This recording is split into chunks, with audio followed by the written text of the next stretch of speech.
Hoje aqui no nosso canal Gap Filosófico vamos fazer uma leitura comentada de um artigo chamado Dialética e Dialeteísmo, evitar a explosão e enfrentar a exclusão. Um artigo visivelmente escrito diante de um debruçar-se sobre a obra de Hegel, né? Vai tentar dar conta de como, digamos assim, Hegel vai dialogar com os aspectos lógicos tradicionais a partir da ciência da lógica, né? Como, por exemplo, a questão do terceiro excluído, né?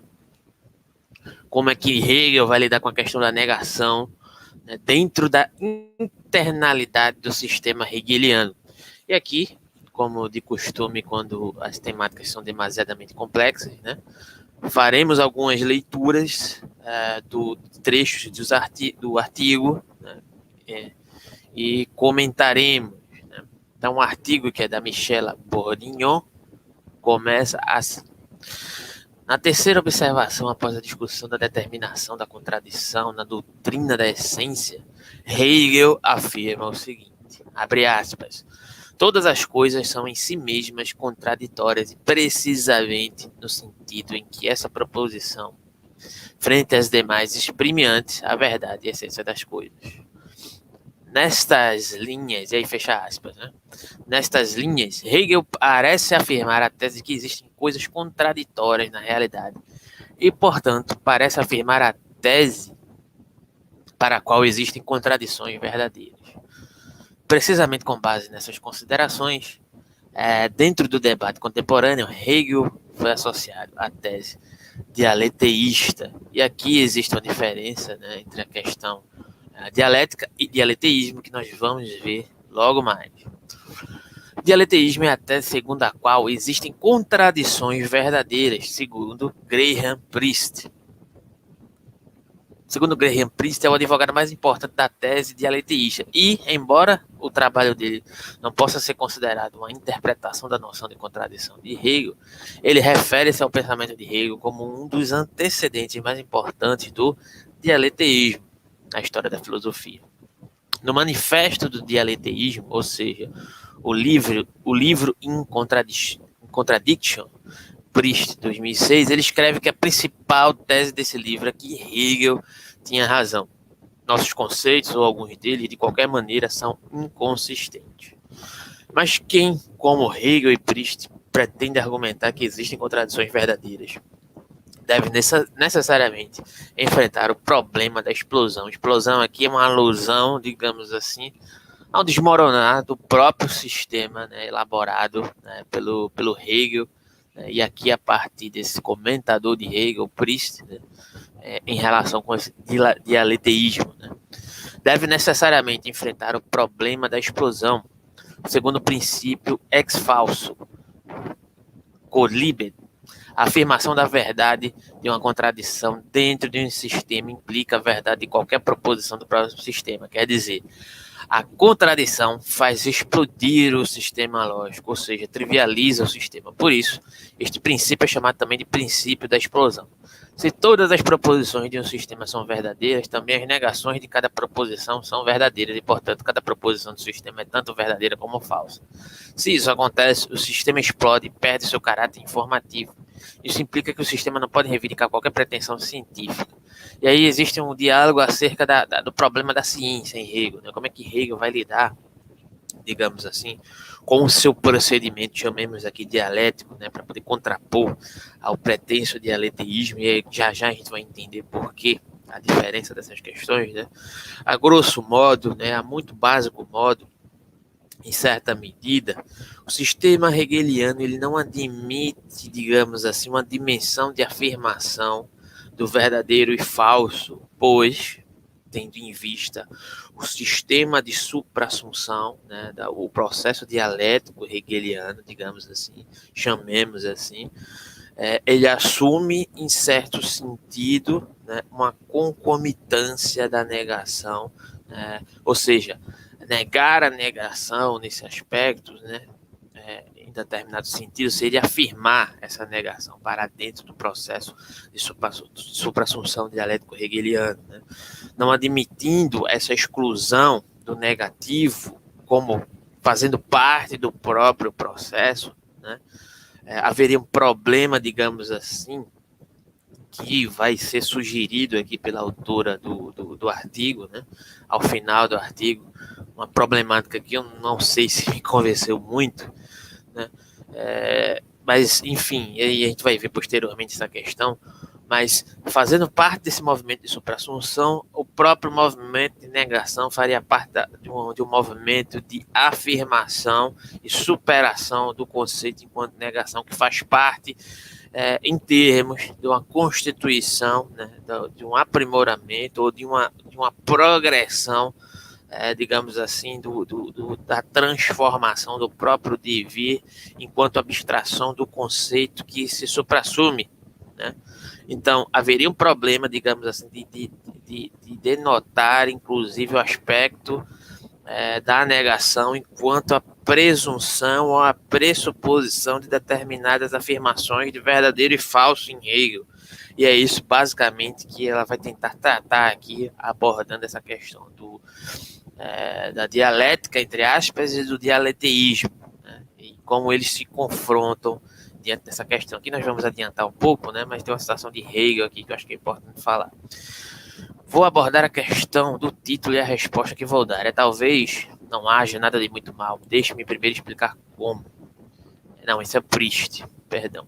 Vou abordar a questão do título e a resposta que vou dar. Talvez não haja de muito mal. Deixe-me explicar como exatamente a questão deve ser entendida. Eu devo interpretá-la como significado. O que há de errado em acreditar em algumas contradições? Eu enfatizo algumas. A pergunta, o que há de errado em acreditar que todas as contradições são verdadeiras, é bem diferente e tenho certeza tem uma resposta bem diferente. Seria irracional acreditar que sou um ovo frito. O porquê podemos discutir, mas que é assim não é contencioso. A fortiori é irracional acreditar tanto que sou um ovo frito quanto que não sou um ovo frito. É importante enfatizar essa distinção logo no início, uma vez que a passagem ilícita entre alguns e todos é endêmica nas discussões da questão. Da mesma forma, aí a autora do artigo afirma aqui, né, a tese hegeliana também deve ser distinguida da tese trivialista. A afirmação de que todas as coisas são em si contraditórias, de fato, pode nos induzir a pensar em Hegel como trivialista. No entanto, Hegel não está afirmando que todas as contradições são verdadeiras. Ele está afirmando que todas as coisas são em si mesmas contraditórias. Portanto, ele não está afirmando que tudo que eu digo é verdadeiro, e assim também falso. Sua tese é que o modo como tudo é determinado implica algum tipo de estrutura contraditória. Além disso, Hegel parece ser bem consciente dos perigos da explosão. A explosão do sistema lógico, que pode resultar na admissão da verdade, até de uma única contradição, deve ser bloqueada, deve ser dominada para evitar que a verdade da contradição implique tudo o contrário de tudo. É nesse sentido que, sempre dentro da terceira observação, a análise da contradição da doutrina da essência de Hegel escreve o seguinte. E aí ele vai falar um pouco sobre o pensar especulativo, o próprio Hegel, né? O pensar especulativo consiste apenas no fato de que o pensar mantém firme a contradição e dentro dela a si mesmo, mas não no fato de que, como ocorre o representar, deixa-se por ela dominar e através dela deixa que suas determinações se dissolvam somente em outras ou em nada. Comentadora. Considerando este ponto, entretanto, é necessário perguntar a Hegel e a Proust como é possível bloquear a explosão. Mas especificamente se a ideia, tanto na dialética hegeliana quanto no dialetismo de Proust, é admitir a verdade de algumas contradições, como é possível distinguir as contradições verdadeiras das contradições falsas. Em outras palavras, Hegel e Proust têm que enfrentar o problema de exclusão daquilo que eles não querem aceitar. Por exemplo, as contradições que são simplesmente falsas. E aqui, pausa para um comentário acerca de todas essas questões, né? Parece que, em certo sentido, né, há uma manutenção em Hegel de alguns aspectos que eu já tentei tratar aqui no canal, de uma determinada referência extra-sistema, né, para poder, de certa forma, distinguir algumas concepções que, digamos assim, quando o Priest coloca essa questão, por exemplo, do exemplo do ovo frito, né, há determinadas concepções, digamos, entre aspas, intuitivas, que podemos conceber e não admiti-las, digamos assim, como pressuposições verdadeiras ou como pressuposições falsas, né, diante a trivialidade dessas concepções. Mesmo o sistema hegeliano, extremamente rigoroso em seu processo de tentar abstrair o movimento do real acerca desse processo dialético. E aí, em certo sentido, vai fazer sentido o que tinha abordado aqui anteriormente no canal sobre alguns aspectos mitológicos arcaicos presentes, digamos assim, na filosofia de Hegel, que são herdadas da tradição filosófica de um modo geral, dos diálogos que Hegel nutre com a tradição filosófica de um modo geral, dos diálogos que Hegel nutre com toda a história da filosofia enquanto necessidade, dentro do seu próprio processo investigativo sistemático, né, hegeliano, né, é praticamente improvável que quaisquer filosofia, mesmo a filosofia hegeliana, consiga se despir totalmente desses fatores. Né? Apesar de que Hegel, né, a intencionalidade dele, pelo rigor da sua filosofia, pelo todo o seu movimento extremamente, digamos, rigoroso mesmo, né, do seu procedimento, né, entre aspas, dialético, mesmo ele não tem como, né, se despir dessas questões. Seguindo na leitura do artigo, né, e aí que vamos ver algumas questões. Né? Nesse sentido, Hegel e Priest devem ser capazes de defender a verdade de algumas contradições, sem perder a significação do pensamento e da linguagem que o expressa. Isto é, eles devem ser capazes de excluir a verdade das contradições, para as quais seja razoável admitir como verdadeiras. Isso significa que as teorias de Hegel e Priest pressupõem algum modo não contraditório de conceber as contradições verdadeiras, segundo o qual não posso dizer tudo ao contrário de tudo, pois posso assumir apenas a verdade daquelas contradições, as quais tenho boas razões para acreditar como sendo verdadeiras. O problema da exclusão é amplamente discutido no debate contemporâneo sobre o dialeteísmo. Certamente, esse mesmo problema tem que ser enfrentado também por qualquer um que queira levar a sério a tese de Hegel sobre a verdade da contradição. E aqui, para abordar essa questão, né, a escritora do artigo pontua duas questões. Como Hegel e Priest distinguem as contradições verdadeiras daquelas falsas? Como Hegel e Priest expressam a exclusão das contradições falsas e mais, em geral, de tudo que não pretende admitir como verdadeiro? E aqui vai ser elaborada a partir de uma questão de Hegel, né, contradições verdadeiras e contradições falsas. O problema, né, que se elabora a partir da primeira questão colocada aqui, né, que é a questão de como Hegel e Priest distinguem as contradições verdadeiras das falsas. Né? Tanto Hegel quanto Priest afirmam que algumas contradições são verdadeiras. Eles têm um critério para distinguir as contradições verdadeiras das contradições falsas? Uma pergunta. A resposta é muito simples. Se trata-se de um critério formal, não temos critério nenhum. Mas isso não parece representar um problema nem para Hegel nem para Priest. A justificação de Priest é a seguinte. Frequentemente me pedem um critério para determinar quando as contradições são aceitáveis e quando não são. Seria bom se houvesse uma resposta substancial para essa questão, ou mesmo se alguém pudesse dar uma resposta parcial, na forma de algum algoritmo, para demonstrar que uma área do discurso é livre das contradições. Mas duvido que isso seja possível. Isso também não é uma surpresa. Poucos agora suporiam seriamente que se possa dar um algoritmo ou qualquer outro critério informativo para determinar quando é racional aceitar algo. Não há razão para que o fato de algo ter uma certa forma sintática, seja P ou menos P, né? Ou seja P ou seja não P, digamos assim, ou qualquer outra coisa, deva mudar isso. Pode-se determinar a aceitabilidade de qualquer contradição, como de qualquer outra coisa, apenas em seus méritos individuais.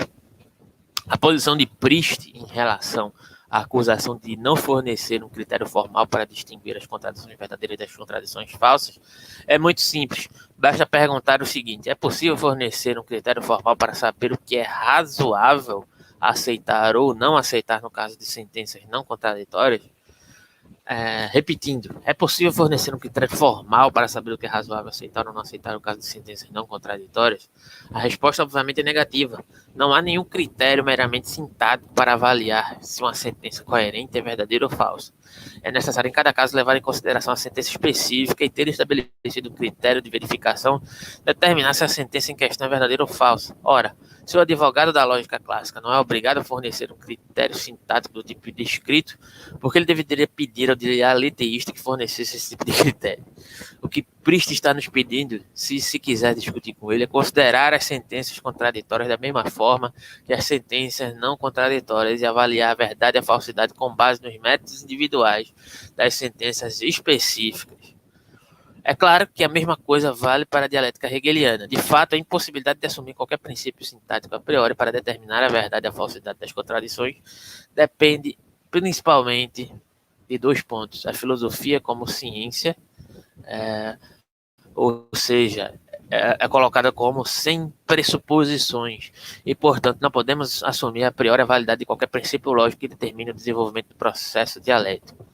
2. O processo dialético não depende de modo algum da forma lógica das sentenças que expressam o conteúdo das determinações lógicas. Isso é um pouco problemático, né? Porque, de certa forma, como ele coloca aqui, a filosofia como ciência é sem pressuposições e, portanto, não podemos assumir a priori a validade de qualquer princípio lógico que determine o desenvolvimento do processo dialético. Né? É como se houvesse uma suspensão do juízo completo aqui, né?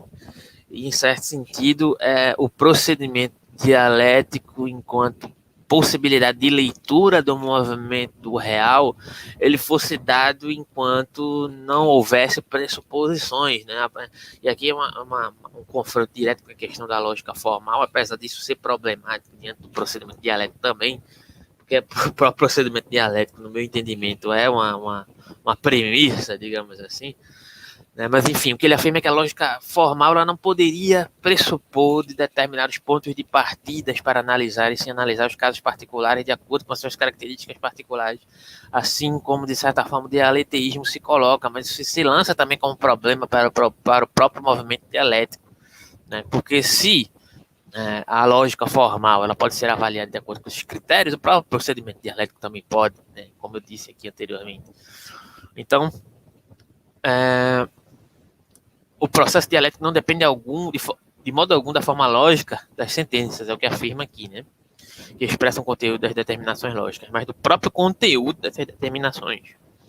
Nesse sentido, pedir a Hegel um critério formal para determinar quais contradições ele está disposto a aceitar como verdadeiras e quais devem ser rejeitadas, significa não ter entendido as dinâmicas básicas através das quais a dialética hegeliana trabalha. Isso é interessante porque existe um aspecto da contradição enquanto pressuposição estrutural, né? Não é exatamente enquanto contradição, enquanto parâmetros lógicos formais, né? Mas uma estrutura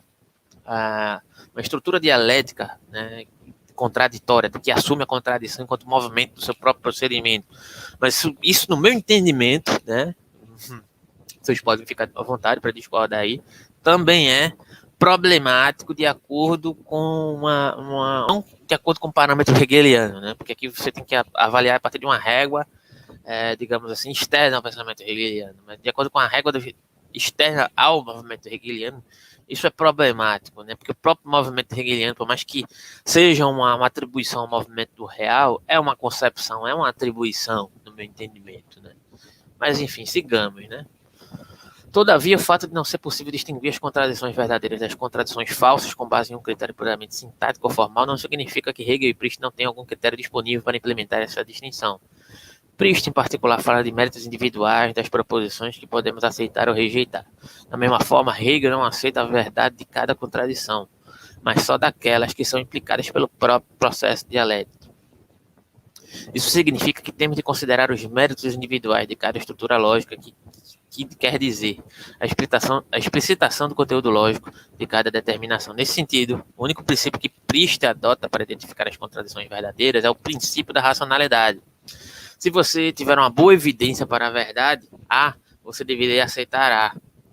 A ideia de Priest é que se eu tiver boas razões para aceitar uma certa crença como verdadeira, é razoável fazê-la. E aqui aparece, né, em certo sentido, mais uma faceta daquilo que a gente estava... Alguns indicativos, né?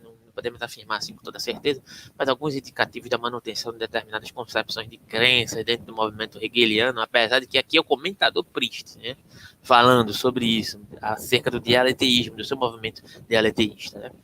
E isso, obviamente, se aplica mesmo à crença em questão,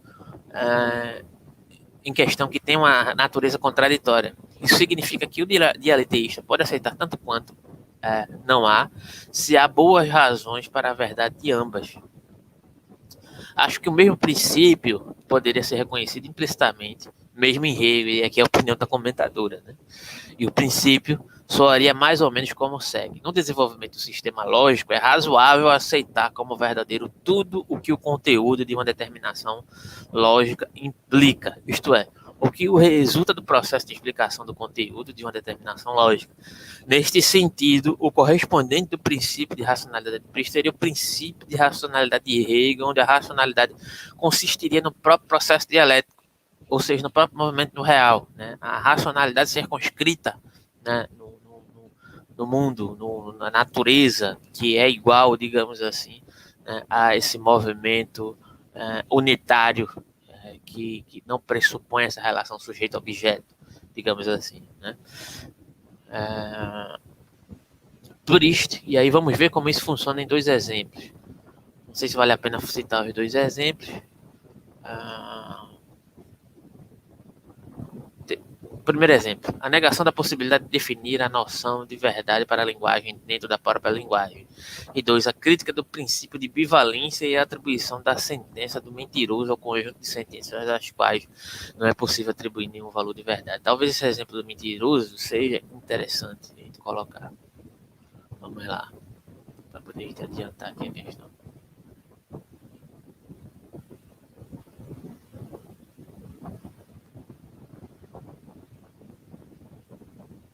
As estratégias que Hegel adota na ciência da lógica não são muito diferentes das de Priest. Hegel, de fato, parte da demonstração de como as estratégias do entendimento, Verstand, que tentam remover a contradição da caracterização do conteúdo de algumas determinações do pensamento, sofrem a vingança da contradição que é implicada por essas mesmas caracterizações. Isso leva Hegel a pensar que a própria essência desse conteúdo conceitual a ser em si mesma contraditória.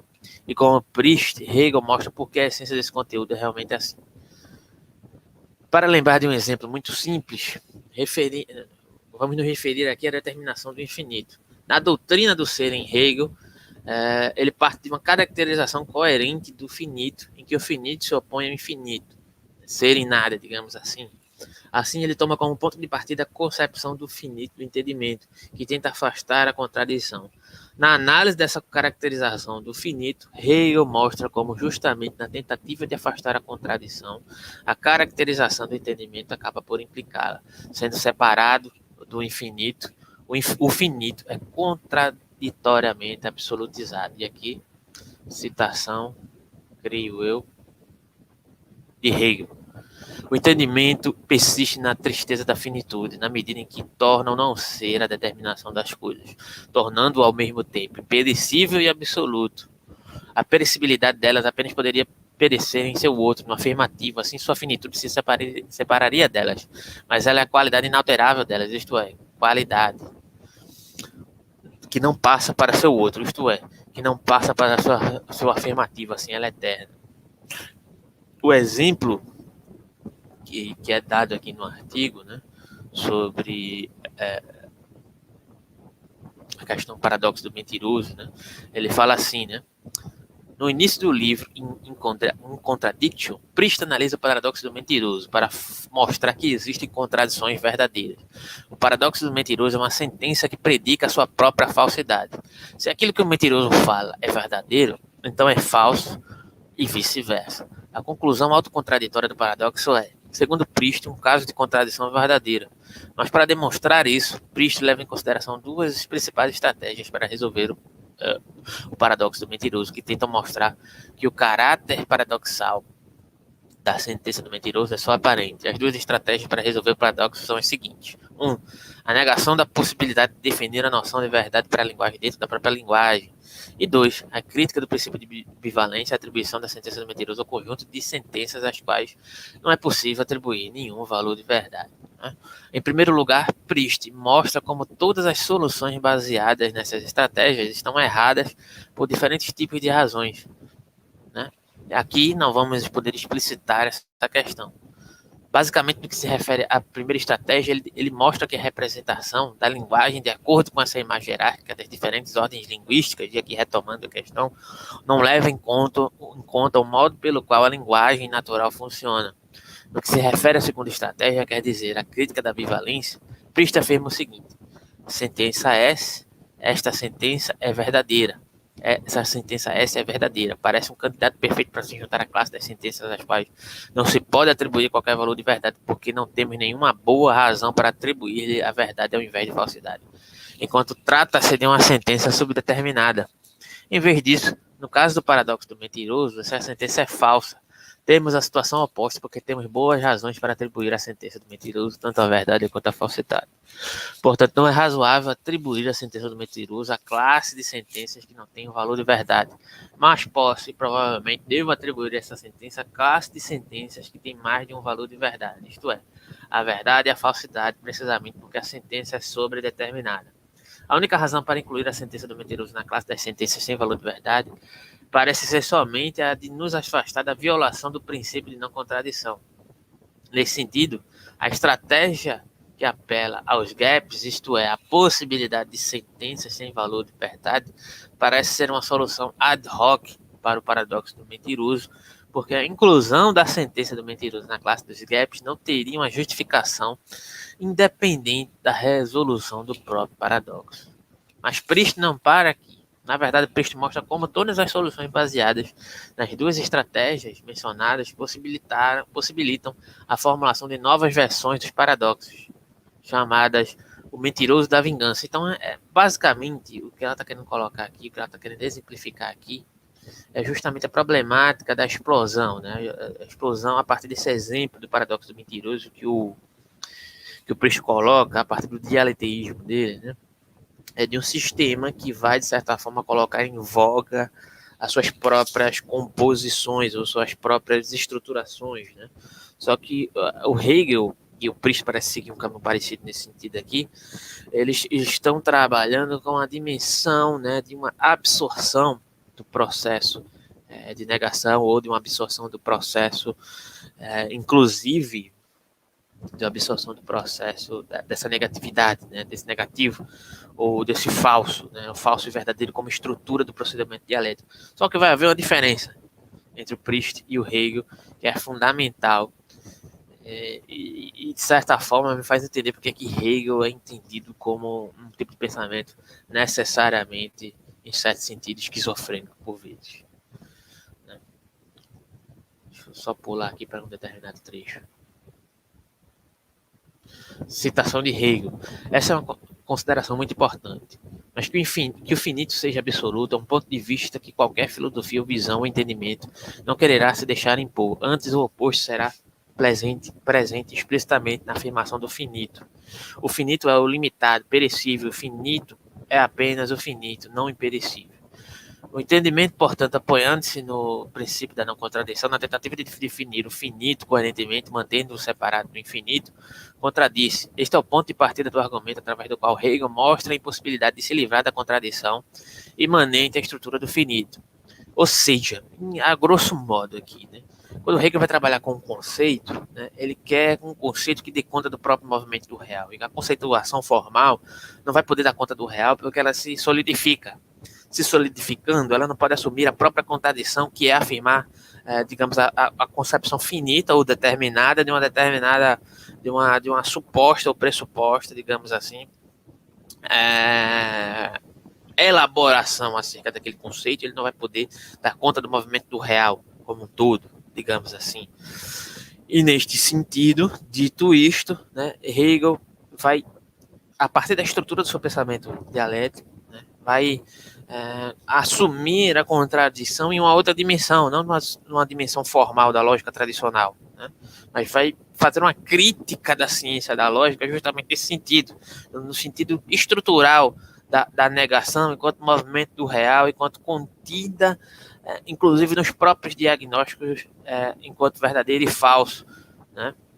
Mas aí também vai se denotar o problema do princípio da não contradição em Hegel, que a gente vai ver aqui. Ou seja, o finito é aquilo que termina, o que acaba, o que então é negado, e portanto é a passagem para o próprio outro, isto é, para o próprio não ser. O finito é tanto si mesmo quanto o seu não ser. Aí mais uma vez Hegel. O finito é, assim, a contradição de si, dentro de si. Ele se suprassume, perece, mas esse seu resultado, o negativo em geral, é sua própria determinação, pois ele é o negativo do negativo. Assim não perecer, o finito não pereceu, ele se tornou inicialmente apenas um outro finito, que contudo é igualmente perecer como passar para um outro finito, e assim por diante, por assim dizer, para o infinito. Então, o que Hegel mostra que é razoável aceitar a contradição interna e estrutura do finito. Primeiramente, mostrando que a caracterização coerente do finito implica a contradição que ela pretende evitar, e, secundariamente, que a análise da estrutura interna do finito não pode chegar a explicitar esta contradição. Portanto, para Priest é razoável aceitar a contradição do paradoxo do mentiroso, assim como em Hegel é razoável aceitar que o finito seja em si mesmo contraditório. Isso só não significa que a dialética e o dialeteísmo, no dialeteísmo, seja razoável aceitar uma contradição, como, por exemplo, o solteiro é casado.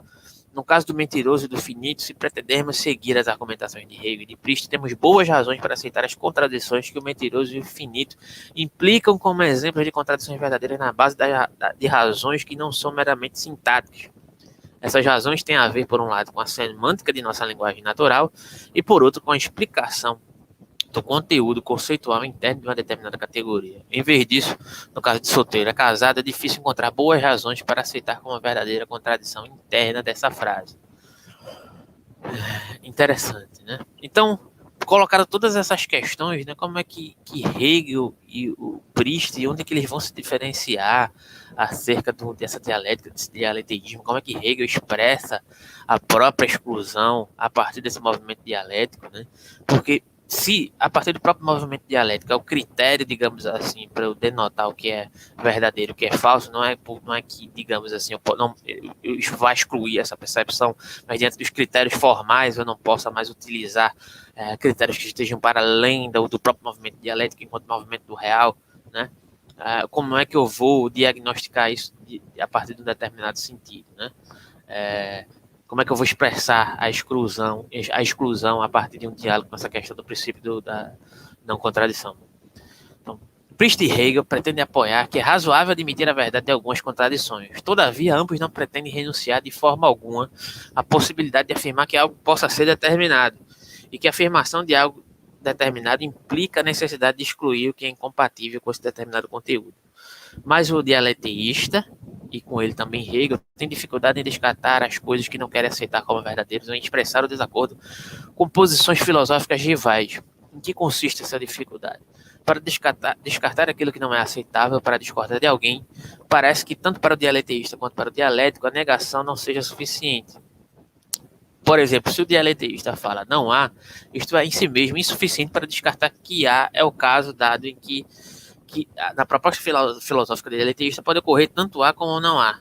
A mesma coisa acontece se o uso do conceito se usa o conceito de falsidade, pois para o dialeteísta o fato de que há seja falso não exclui que há possa ser também verdadeiro. Verdade e falsidade são, na proposta de Priest, exaustivas, não tem gaps nos valores de verdade, mas não são exclusivas. Algumas sentenças podem ser tanto verdadeiras como falsas.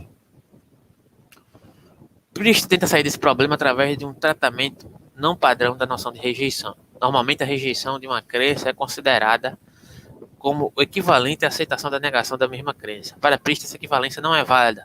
Aceitar não há é diferente de rejeitar. E isso é evidente no caso de contradições verdadeiras. Um dialeteísta não pode aceitar e não há, mas a aceitação de não há implica que a seja rejeitada. De fato, ele considera não há verdadeira tanto quanto há. Assim, de acordo com Priest, há e não há são compatíveis, ambos podem ser verdadeiros, enquanto aceitação e rejeição não são compatíveis de fato. No artigo que Priest escreve. Alguém que rejeita A não pode ao mesmo tempo aceitá-lo mais do que uma pessoa pode mesmo pegar e perder um ônibus ou ganhar uma partida de xadrez e perdê-la. Se uma pessoa é perguntada sobre se A ocorre ou não, ela pode, é claro, dizer sim e não. No entanto, isso não mostra que ela aceita e rejeita. e rejeita A. Isso significa que ela aceita tanto A como sua negação. Além disso, uma pessoa pode alternar entre aceitar e rejeitar uma crença. Ela também pode estar indecisa sobre qual das duas coisas fazer. Então, ela não pode fazer ambas as coisas. Assim, para excluir o que ele não pretende aceitar, o dialeteísta pode recorrer à noção de rejeição. Isso significa que, para excluir A, não é suficiente afirmar a sua negação.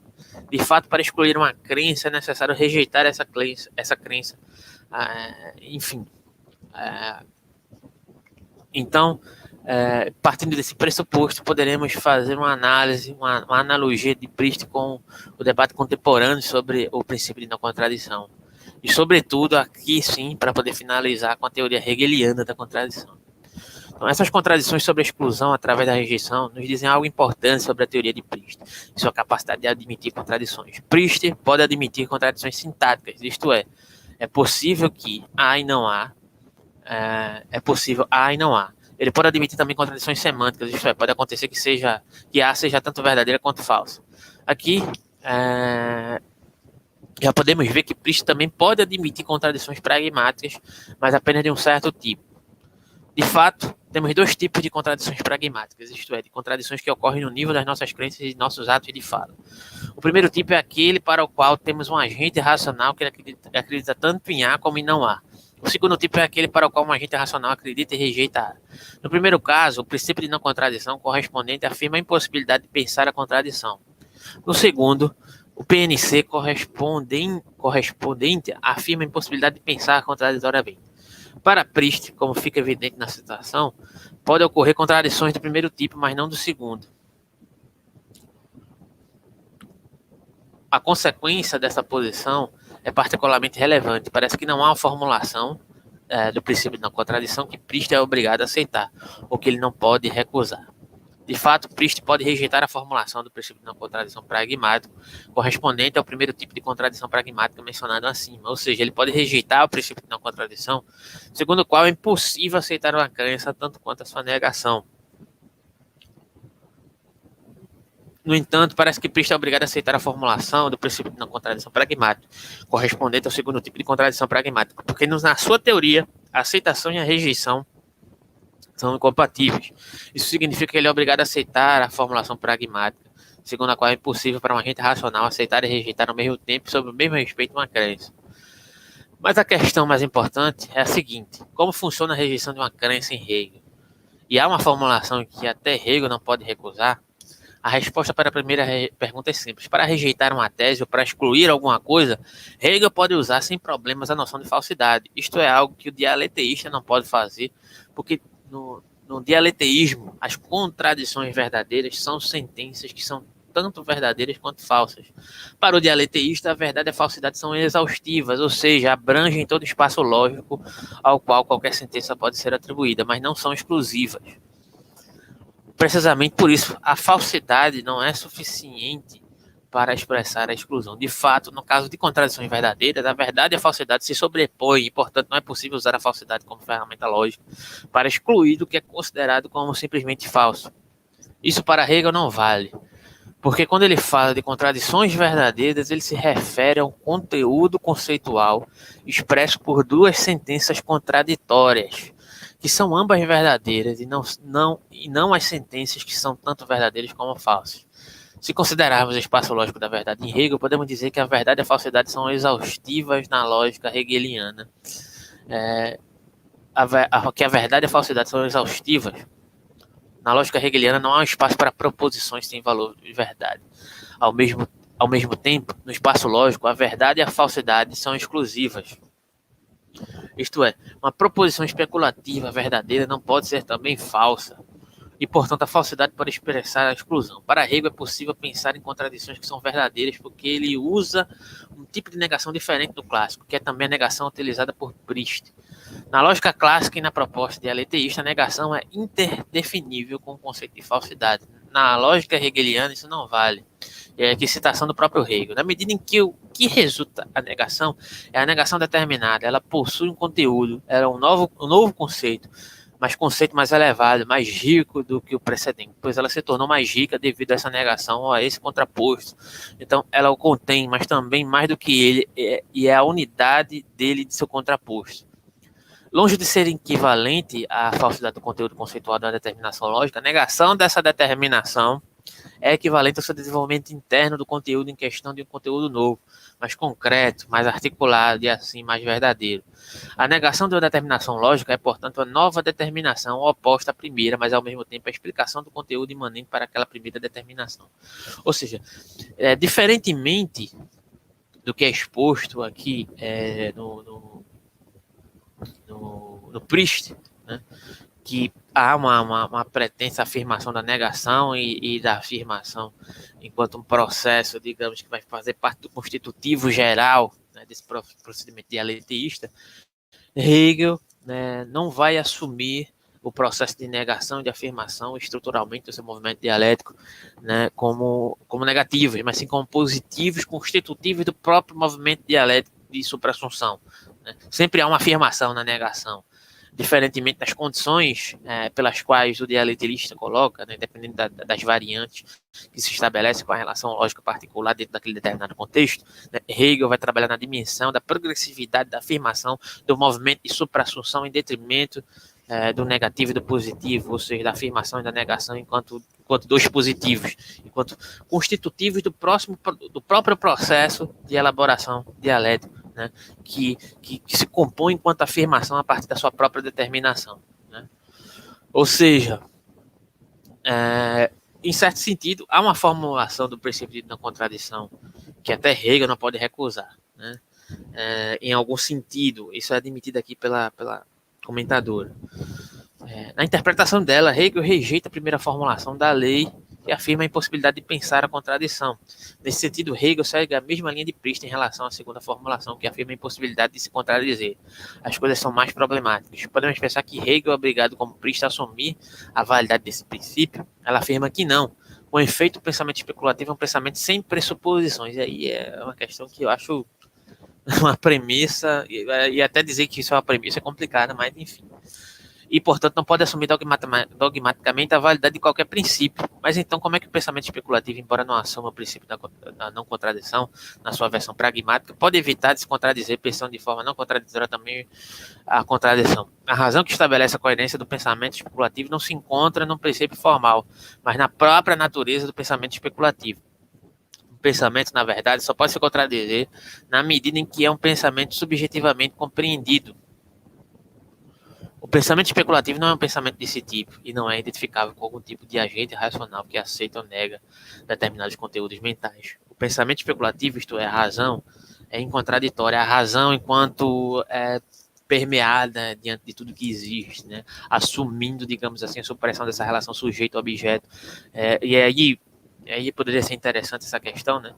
É justamente onde eu creio ser problemático esse pensamento hegeliano, ou pelo menos essa afirmação da autora do artigo enquanto, digamos assim, completude, né, de uma composição hegeliana que não admite, digamos assim, determinações no sentido de uma perspectiva subjetiva, né, porque eu só posso pensar de acordo com o modo de raciocinar subjetivo, né, um conteúdo lógico que faz parte do movimento do real e não das minhas concepções subjetivas. Mas, ao mesmo tempo, para poder pensar isso, eu só posso pensar subjetivamente. Hegel discordaria veementemente disso, né? Porque, para ele, existe uma razão enquanto movimento, digamos, entre aspas, universal, né? Aqui falando a grosso modo. Então, a razão é o movimento de tudo que é existente, que se correlaciona no próprio procedimento dialético, de um modo geral, né? Mas aqui é essa colocação, né? Em conclusão, a incontraditoriedade do pensamento especulativo, mesmo no pensar a contradição, consiste em se fiar a si mesmo, ou seja, a maneira pela qual necessariamente ele se articula com base em sua própria natureza. Então, se você curtiu aí bem complexo, né? Bem complexo, vários trechos aí tendo que ser elaborados e lidos e etc. Mas aqui foi uma questão mais assim para poder explicitar alguns aspectos da complexidade do pensamento hegeliano, que me parece ainda, em certo sentido, dispor de algumas influências, digamos assim, que se reverberam nas tradições filosóficas, que se reverberam a partir de algumas concepções e assumir de procedimentos míticos aqui, né, digamos assim, no sentido arcaico que perpassa Platão, que perpassa uma ideia de composição a partir de determinados diagnósticos acerca do real, acerca da sociedade no modo geral, né, me aparecem elementos disso aqui, né, mesmo diante desse movimento especulativo, do suposto movimento do real, que Hegel tenta suprimir essa composição subjetiva enquanto contradição, enquanto diagnóstico do próprio, digamos assim, das impossibilidades do movimento dialético. Né? Se você gostou do vídeo, deixa seu comentário, deixa seu like. Né? Se puder ajudar o canal, nossa chave Pix segue na descrição, assim como nosso apoia-se. Né? Deixa o like, compartilha e até o próximo vídeo do Guerra Filosófico.